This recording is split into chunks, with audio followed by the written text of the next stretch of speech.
Bonjour et bienvenue dans cette capsule où nous allons faire l'étude d'un mouvement dans un champ électrique uniforme. Pour cela, nous allons utiliser une petite animation avec une particule qui est représentée ici au point O. Donc elle est ici. Cette particule, c'est une particule chargée positive.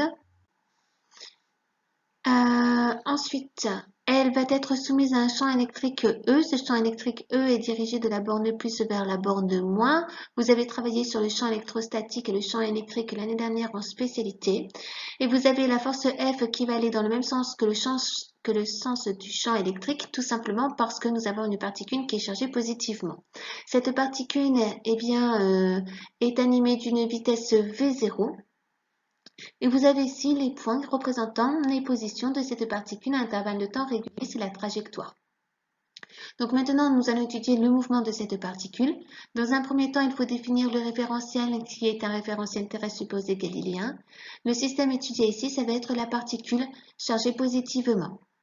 Nous pouvons appliquer la seconde loi de Newton, somme des forces qui va être égale à ma. Et ici, eh bien, la particule est soumise simplement à la force électrique, donc grand F, qui est égal à Q fois E, Q étant la charge électrique de la particule.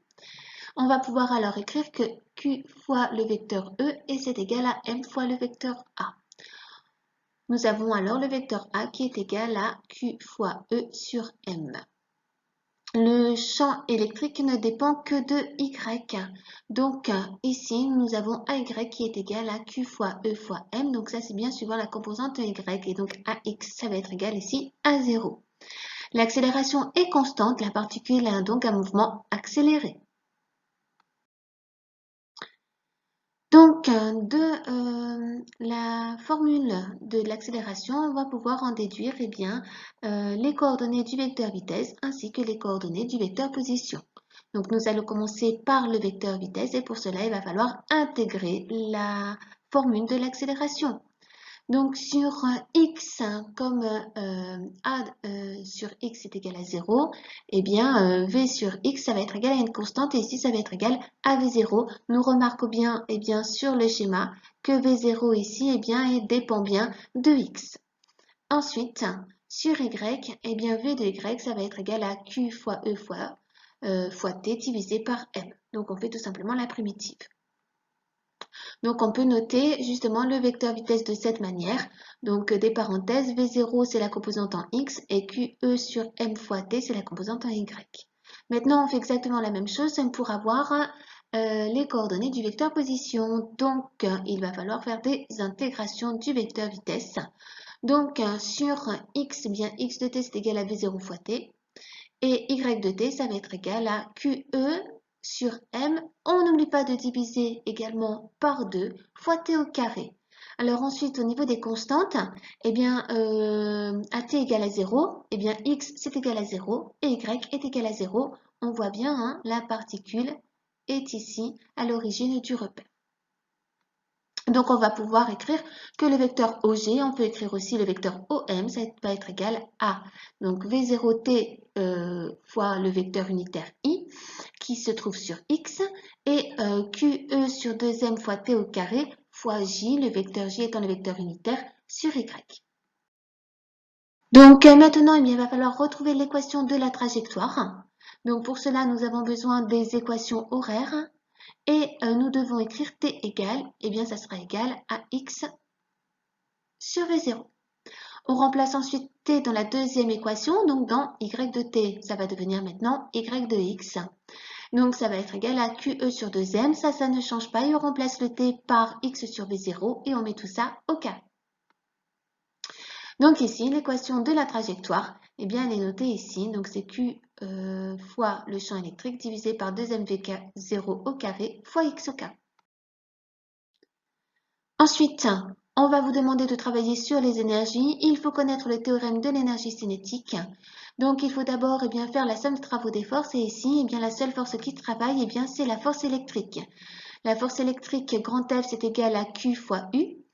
Et U, c'est égal à une différence de potentiel entre VA et VB. Ensuite, nous savons par le théorème de l'énergie cinétique que la somme de travaux des forces est égale à la variation de l'énergie cinétique du point A au point B. Donc nous avons déjà travaillé sur la première partie. Donc maintenant l'énergie cinétique, nous savons que c'est 1 demi de mv carré. Nous pouvons donc écrire que 1 demi de mvb au carré moins 1 demi de mva au carré, ça va être égal à Q fois Va moins Vb. Ensuite, eh bien, on n'a plus qu'à mettre tout ce qui est composante en B d'un côté et composante en A de l'autre côté. Donc nous avons 1 demi de mvb au carré plus qvb qui va être égal à 1 demi de mva au carré plus qva.